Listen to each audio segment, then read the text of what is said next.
인간의 삶에는 역사가 시작된 이래로 고통과 재난이 쉴 새 없이 밀려왔습니다. 2021년을 살고 있는 우리들에게도 얼마나 많은 재난과 위험이 몰아닥치는지, 우리는 이 미국 땅에 살면서도 안전함을 느끼기보다는 때강도의 등장이라든지 여러 가지 범죄가 굉장히 치솟으면서 바깥 출입하는 것도 불안하다라고 느끼실 때가 있으실 것입니다. 그뿐만 아니라 우리의 삶에는 우리의 힘으로 감당할 수 없는 그런 재난의 상황들이 시시각각 나타날 때마다 인간은 왜 이렇게 연약한가라고 하는 것을 깨닫게 되면서 2000년 전에 예수님께서 예루살렘에 입성하실 때에 호산나 호산나 외치는 백성들의 심정을 그래서 이해할 수 있다고 저는 생각합니다.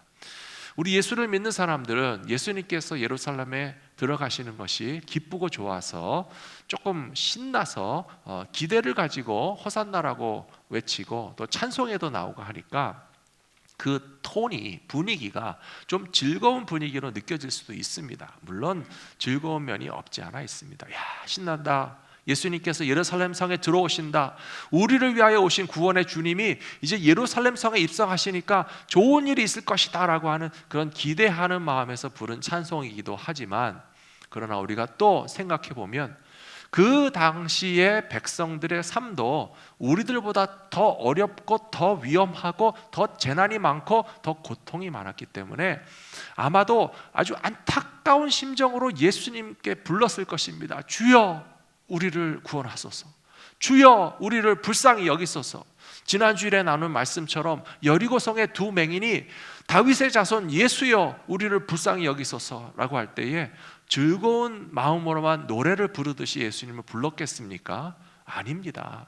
앞을 볼 수 없는 맹인이 답답하고 괴로운 심정에서 예수님이 내 인생 가운데 찾아오셔서 우리의 어두운 눈을 밝히 보게 해주시면 좋겠다라고 하는 그 갈망을 가지고 부르짖었던 것처럼 호산나 호산나 외치는 이스라엘의 백성들도 예수님께서 지금 이 시대에 이 땅의 백성들에게 구원을 베풀어 주시옵소서 갈망하는 심정으로 부르짖었던 것처럼 예수님을 우리 마음과 이 시대 가운데 환영하며 모셔드린다면 만왕의 왕이 되시고 구원의 주님이 되시는 예수님의 권세가 우리를 건져주시고 근심과 걱정에서부터 벗어나게 하시는 은혜를 누리시게 될 것이라고 저는 믿습니다.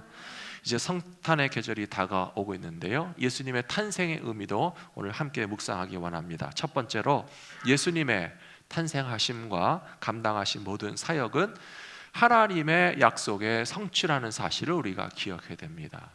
사랑하는 성도 여러분, 하나님은 약속을 지키시는 하나님이신 것을 믿으십니까?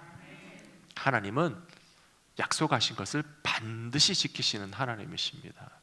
그것이 하나님의 신실하심이고, 하나님은 절대로 거짓말을 하실 수 없으실 뿐만 아니라 한 번 정하신 약속은 끝까지 완성하시는 그런 신실하신 아버지 하나님이 되시는 것을 확실히 믿으시기 바랍니다. 오늘 읽으신 본문에도 그 내용이 나와 있습니다. 21장 4절에 보시면 이는 선지자를 통하여 하신 말씀을 이루려 하심이라. 이 말씀이 무엇입니까? 하나님께서 선지자에게 약속하신 것이 예수님을 통해서 성취되었고 완성되었고 하나님은 약속을 지키신다라고 하는 그 말입니다. 그렇다면 하나님께서는 무슨 약속을 하셨는가 하면 5절에서 시온 딸에게 이르기를 내 왕이 내게 임하나니 그는 겸손하여 나귀 곧 멍에 매는 짐승의 새끼를 탓도다 하라 하였느니라. 하나님께서 보내주시는 메시아는 왕이시지만 겸손한 왕이시고 친절한 왕이시고 친밀한 왕이시기 때문에 무슨 전쟁의 개선 장군 같이 막 무시무시하게 큰 말을 타고 칼을 들고 등장하는 것이 아니고 나귀의 새끼를 타고 들어오실 거라고 했으니까 예수님도 그렇게 하셔야 되지 않겠습니까? 그래서 오늘 본문 말씀해 보시면 예루살렘에 들어가실 때에 굳이 큰 나귀도 있지만 그 나귀의 작은 새끼를 오히려 데려다가 예수님 타고 들어오시면서 하나님의 약속과 하나님의 말씀은 이렇게 이루어진다라고 하는 것을 보여주신 것을 기억하시면서 하나님의 약속이 저와 여러분의 인생 가운데도 이루어지게 될 것을 믿으시기 바랍니다. 그렇다면 이 마태복음 21장에서 말하는 선지자는 누군가? 그것은 바로 스가랴 선지자를 말하는데요. 스가랴 선지자는 바벨론의 포로로 끌려갔다가 돌아온 시대의 선지자였습니다. 그러므로 예수님의 탄생으로부터 거슬러 올라가면 주전 혹은 기원전 한 500년 전에 활약했던 선지자가 스가랴 선지자인데요. 이 스가랴 선지자가 전파했던 말씀의 중요한 포인트는 하나님께서 무너진 성전을 재건할 수 있는 힘을 우리에게 주실 것이다 라고 하는 말씀을 선포하는 것이 스가랴 선지자가 받은 중요한 말씀이었습니다. 이스라엘 백성들이 바벨론 포로에서 풀려나서 고향 땅으로 돌아오게 될 때에 굉장히 희망이 가득했습니다. 야, 고향에 가는구나. 최근에도 한국에 다녀오신 분들 있으시죠? 오실 때보다도 가실 때 굉장히 좋으셨을 거예요. 야, 고향에 가는구나. 식구들을 만날 수 있구나. 내가 어렸을 때 크고 자란 곳에 방문할 수 있구나. 막 기대를 가지고 가시잖아요. 이스라엘 백성들은 70년 동안이나 바벨론에서 포로 생활을 했으니 얼마나 예루살렘에 돌아가서 살고 싶었겠습니까? 그러면서 그들의 마음 가운데 다짐이 있었는데, 우리가 예루살렘에 돌아가면 성전을 다시 짓는다라고 하는 마음을 굳게 먹고 돌아갔습니다. 왜냐하면 그들의 조상이 나라가 망하고 다른 나라의 포로로 끌려가서 이렇게 수치스럽고 부끄러운 삶을 살아갈 수밖에 없었던 이유가, 하나님만을 섬기는 신앙에서부터 떠나서 우상 숭배 가운데 헤매고 정신을 못 차리다가 하나님께 징계를 받아서 나라가 멸망하고 그들이 고통을 받은 것이기 때문에, 예루살렘만 돌아가면 우리는 정말 성전을 제대로 다시 져가지고 하나님 잘 섬겨야지, 그런 마음을 가지고 돌아왔습니다. 그리고 그 작업에 착수했고요, 성전에 지대를 놓았고 기초를 쌓았습니다. 그러나 안타깝지만 성전을 완성시키지는 못했습니다. 스스로에게 실망하고 기운이 빠졌습니다. 우리가 이 땅에 돌아올 때는 예루살렘 성전을 다시 재건하겠다라고 하는 그런 포부와 사명감과 열심을 가지고 돌아왔는데, 우리가 가진 힘을 가지고는 해봤자 기초를 놓고 지대를 놓는 것에 불과하고 완성시키지 못했으니 참 아쉽기도 하고 스스로 실망스럽기도 하고 걱정스럽기도 했을 것입니다. 그때 등장한 선지자가 바로 스가랴였습니다. 스가랴 선지자가 가장 많이 선포한 말씀의 주제 가운데는요, 하나님은 만군의 여호와시라는 것입니다. 사랑하는 성도 여러분, 내 힘으로 성전을 지을 생각은 오히려 하지 마시고 만군의 여호와께서 우리를 사용하셔서 이 성전을 재건시키실 것을 믿으시기 바랍니다.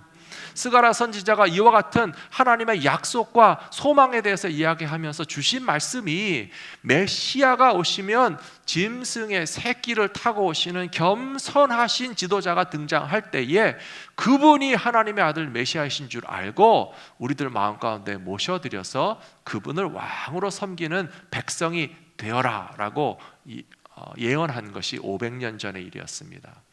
하나님은 약속을 지키시는 하나님이라고 제가 말씀드렸죠. 500년 지나도 약속을 지키시는 하나님이신 것을 믿으시기 바랍니다. 2000년 지나도 약속을 지키시는 하나님이신 것을 믿으시기 바랍니다. 그것이 오늘 우리가 예수님의 성탄을 환영하고 기뻐하면서 우리 인생 가운데도 주님 찾아와 주셔서 내 힘으로는 내 믿음의 성전을 완성할 수 없지만, 그러나 우리 인생의 믿음의 성전을 완성하게 하실 하나님의 임재와 만왕의 왕이 되시는 여호와 하나님을 믿고 따라가는 우리들 되게 하여 주시옵소서. 기도하는 마음으로 주님을 모셔 드리시게 되기를 축복합니다. 마태복음 1장 22절에 보시면 마태복음 1장 20절에서도 똑같은 표현이 나옵니다. 선지자로 하신 말씀을 이루려 하심이라.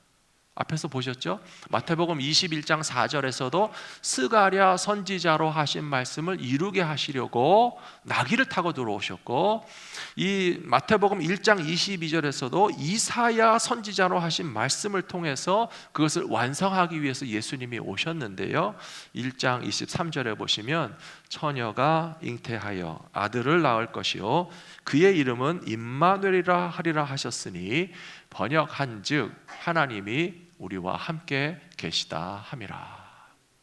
사랑하는 성도 여러분, 예수님의 탄생은 하나님께서 우리와 함께 계신다라고 하는 그런 증거가 되고 심볼이 되는 것을 믿으시기 바랍니다. 예수님의 별명이 있다고 말씀드렸잖아요. 예수님의 별명이 뭐라고요? 임마누엘이라고요. 우리 성도님도 어떻게 그렇게 답을 잘 아시는지 모르겠어요. 예수님의 별명이 임마누엘이에요.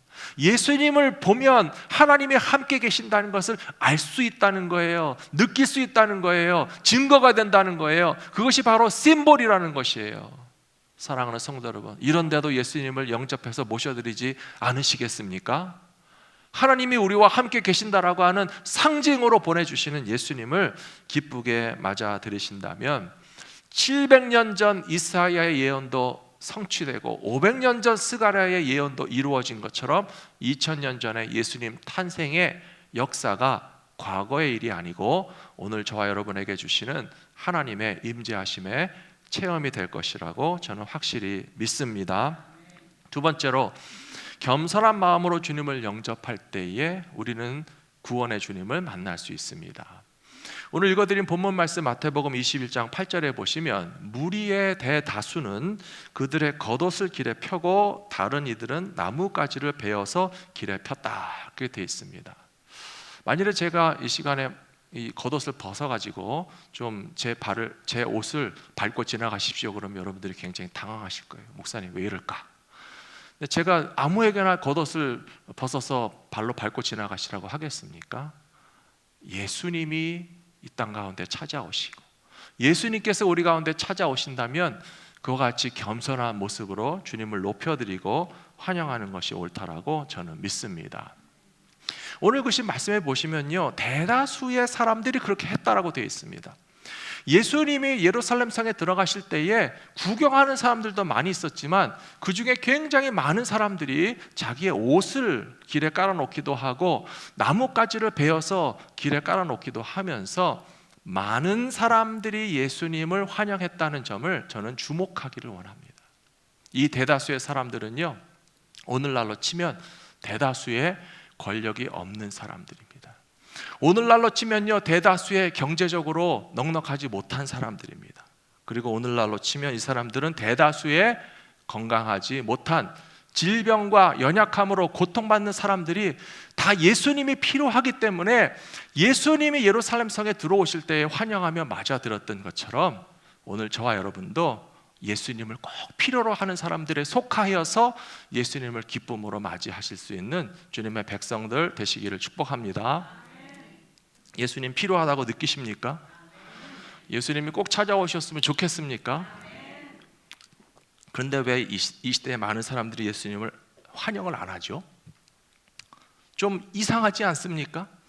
예수님을 믿고 따르는 사람들이 그래서 점점 많아져야 당연하다고 여겨지는데 권력을 가진 사람보다는 권력에 억눌리는 사람이 많고 경제적으로 넉넉한 사람보다는 고통받는 사람들이 많고 육신적으로 근심 걱정 없이 건강하기만 한 것이 아니라 나나 내 가족이 아파서 괴로워하는 사람들이 많은데 예수님을 믿고 따르는 사람보다는 별로 예수님에 대해서 찾아오는 사람들이 많지 않다는 것을 생각하면서 그 이유가 무엇일까 제가 생각해 봤습니다. 그 이유는 십자가에 못 박으소서라고 외치는 사람들의 목소리에 기가 죽었다라고 하는 사실이에요. 예수님을 십자가에 못 박으소서 외치는 사람들이 나중에 등장했죠. 근데 우리가 참 이해할 수 없는 것은 분명히 이 종려주일에는 호산나라고 외치는 사람들이 더 많아 보였는데 일주일도 지나지 않아서 예수를 십자가에 못 박으소서라고 외치는 사람들이 더 많아 보였다는 것입니다. 그렇다면 저는 한때 좀 성경을 오해한 적도 있었습니다. 사람들이 이렇게 쉽게 배반하다니. 언제는 호산나 주님 어서 오시옵소서 환영하던 사람들이 언제는 똑같은 바로 그 사람들이 예수님을 십자가에 못 박으소서라고 외쳤을까라고 하는 점도 생각해 봤는데요, 오늘 말씀을 묵상하면서 그런 생각이 들었습니다. 그게 아닌 것 같아요. 예수님을 환영하며 맞이하던 사람들이 예수님을 십자가에 못 박으소서라고 할 때는요, 두려워서 침묵하고 있어서 드러나지 않았다는 사실이에요. 그 증거를 무엇을 통해서 알 수 있는가 하면 바로 베드로가 그랬다는 것이죠. 베드로는 예수님께서 종려주일에 행진하실 때는 예수님의 앞뒤에 서서 함께 막 우쭐해가지고 야, 우리 예수님이 예루살렘에 입성하실다 할 때는 굉장히 자신감이 충만했었습니다. 그런데 예수님을 십자가에 못 박으소서라고 하는 사람들의 목소리가 클 때는 베드로는 어디가 있었죠? 베드로도 같이 예수님 못 박으세요 그렇게 했습니까? 아니잖아요. 함께 예수님을 못 박으라는 말은 하지 않았지만 그러나 베드로는 침묵했습니다.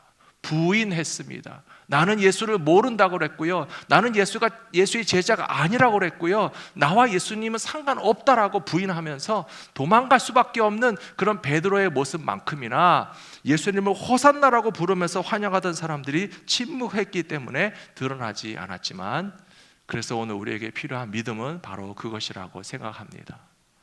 어떤 상황 속에서도 예수님을 우리의 왕으로 환영하고 모셔드리면서 주님께서 영광을 받으실 때에도 동참하시고 주님께서 십자가의 길을 걸어가실 때에도 함께 걸어가실 수 있는 믿음의 백성들이 되시기를 축복합니다.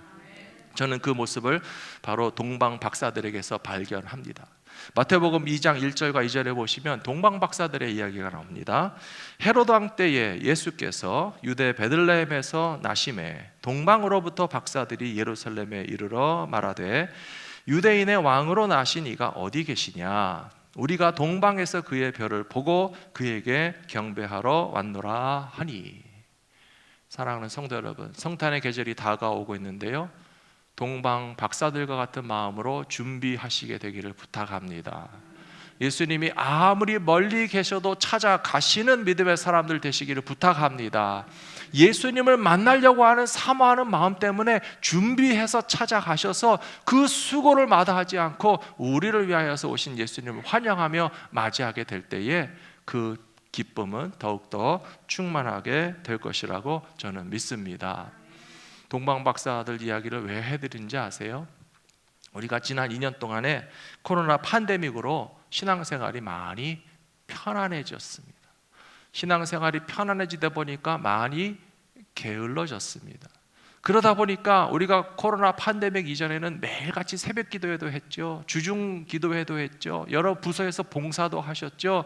얼마나 주일날에도 교회 한번 오시면 아침부터 저녁까지 모여서 예배드리고 연습하고 봉사하고 활동하고 선교회에 셀 모임에 다 했는데요, 코로나 팬데믹으로 탁 막아놓고 하지 말라 그러니까 처음에는 너무나 우리가 신앙생활을 제대로 잘 못하는 것 같아서 아쉬웠는데 이제 슬슬 우리 마음이 편안해지면서 방송으로도 예배드리니까 좋다.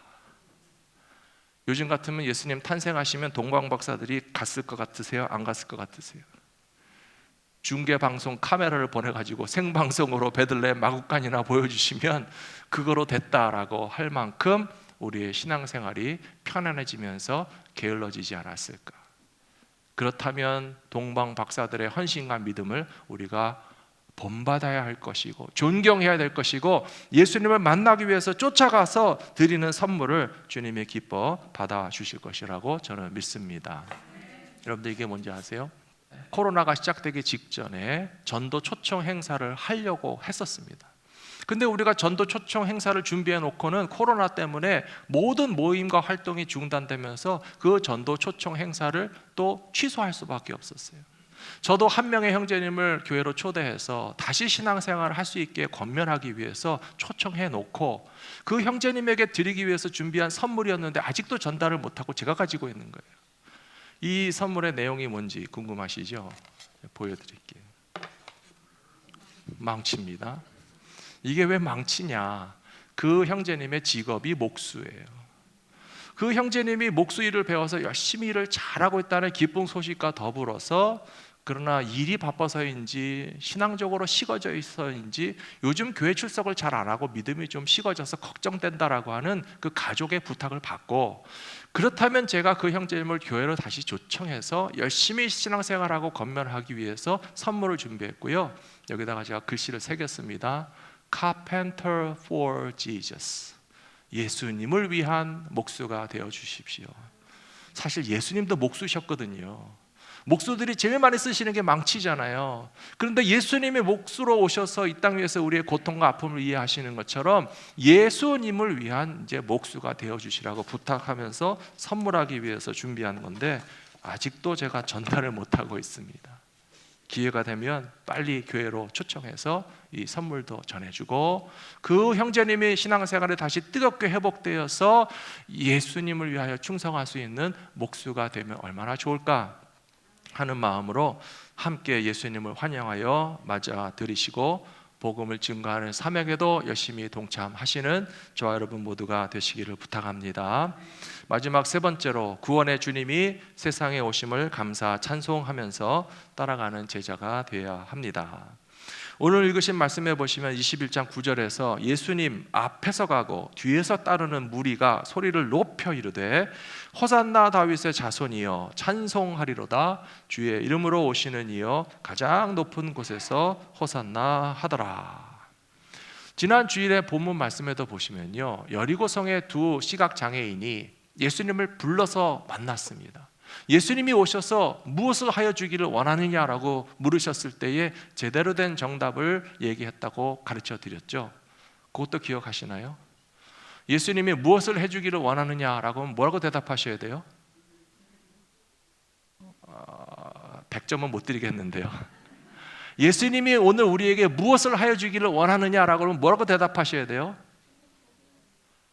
예수님을 보기를 원합니다라고 대답하셔야 돼요. 지난주에 했던 말씀 또 해야 됩니까? 예수님이 우리에게 오셔서 무엇을 하여 주기를 원하느냐라고 하는데 햄버거 사달라고 그러면 안 돼요. 돈이나 많이 달라고 그러면 안 돼요. 좋은 옷이나 입게 해달라고 그러면 안 됩니다.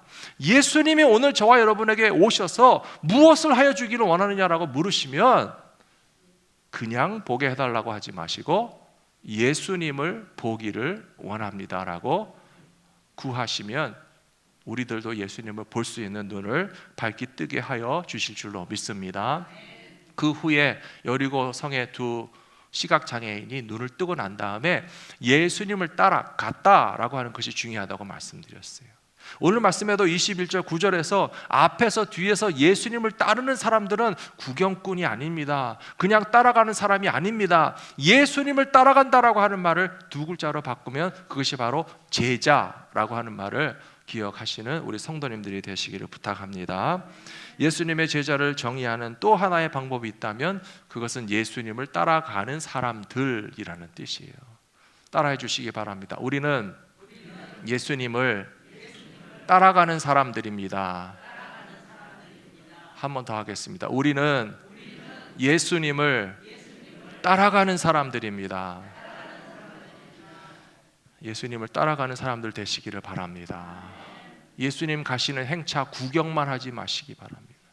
예수님 가시는 행진에 대해서 회방을 하거나 더 그것을 쫓아내는 그런 어리석은 사람들도 절대 되지 마시고 예수님을 따라가는 사람들이 되면 그것이 바로 예수님의 제자가 되는 길인 줄로 믿으시기 바랍니다.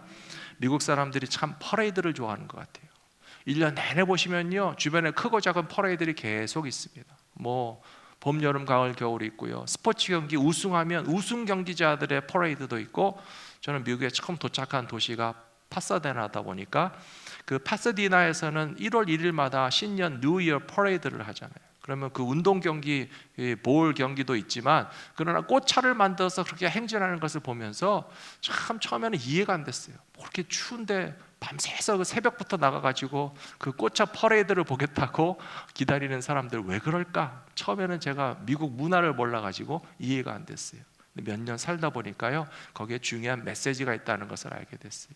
새해를 축하하는 것도 있고요, 정말 어떤 운동 경기를 또 축하하는 것도 있고요, 자신들이 새해를 어떤 소망 가운데 자신들의 단체나 학교나 어떤 비즈니스나 그런 메시지를 거기다가 표출하면서 우리는 새해를 이렇게 활기차게 소망을 갖고 출발한다는 것을 보여주는 것이 퍼레이드인데요, 그 퍼레이드에서 제일 중요한 것은 좋은 자리에서 구경하는 거, 그것보다 더 좋은 게 있어요. 그것은 바로 그 행진에 참여하는 거예요. 직접 그 행진에 들어가는 거예요. 함께 그 퍼레이드의 행렬에서 함께 행진하는 일에 참여하는 사람들은 굉장히 그것을 영광스럽게 생각하고 기분 좋게 생각하는데요, 저와 여러분은 이 세상에 존재하는 그 어떤 퍼레이드와도 비교할 수 없는 예수님의 행진에 동참하게 됐다는 사실을 기억하시는 믿음의 백성들이 되시기를 축복합니다. 예수님의 가시는 길에 옆에 따라간다면 너무 좋은 일이 아니겠습니까? 예수님보다도 앞에도 갈 수 있고 뒤에도 갈 수도 있고 옆에도 같이 가면서 우리는 예수 그리스도와 함께하는 제자입니다라고 하는 것을 증거하며 살아간다면 우리의 살아가는 길에 근심과 걱정이 없게 하여 주실 것이라고 저는 확실히 믿습니다. 그런데 앞에서도 말씀드린 것처럼 안 따라가는 사람들이 있어요. 마태복음 21장 15절에 보시면 대제사장들과 서기관들이 예수께서 하시는 이상한 일과 또 성전에서 소리 질러 호산나 다윗의 자손이여 하는 어린아이들을 보고 노하여 예수께 말하되 그들이 하는 말을 듣느냐. 예수께서 이르시되 그렇다. 어린 아기와 젖먹이들의 입에서 나오는 찬미를 온전하게 하셨나이다 함을 너희가 읽어본 일이 없느냐 하시고. 누가 안 따라갔죠? 대제사장 안 따라갔어요. 누가 안 따라갔죠? 서기관들이 안 따라갔습니다. 왜 안 따라간지 아십니까? 제자가 아니니까 안 따라갔겠죠. 왜 제자가 안 됐는지 아십니까? 대제사장은 아무것도 아닌 그 종교 권력 하나 가지고 자랑하고 뽐내기 위해서 예수님 필요 없다는 거예요. 서기관들은 별거 아닌 성경의 지식만을 가지고서 그 지식으로서 뽐내고 자랑하고 다른 사람들을 정죄하고 비판하는 데는 사용했지만, 그러나 그들이 가진 대제사장의 직분이든지 서기관의 직분이든지 직분을 주신 더 중요한 목적은 하나님이 보내주신 메시아 예수 그리스도를 따라가야만 한다는 사실을 알지 못한 채 안 따라가고 따라가는 사람들을 욕하고 어린 아이들도 호산나 외치는데 나무라면서 예수님의 행진을 회방하고 오히려 조롱했던 사람들은 결코 주님의 제자가 될 수가 없습니다. 사랑하는 성도 여러분, 예수님의 가시는 행진에 다 같이 동참하여 따라가실 수 있는 이 시간에 함께 하시는 모든 주님의 백성들 되시기를 축복합니다.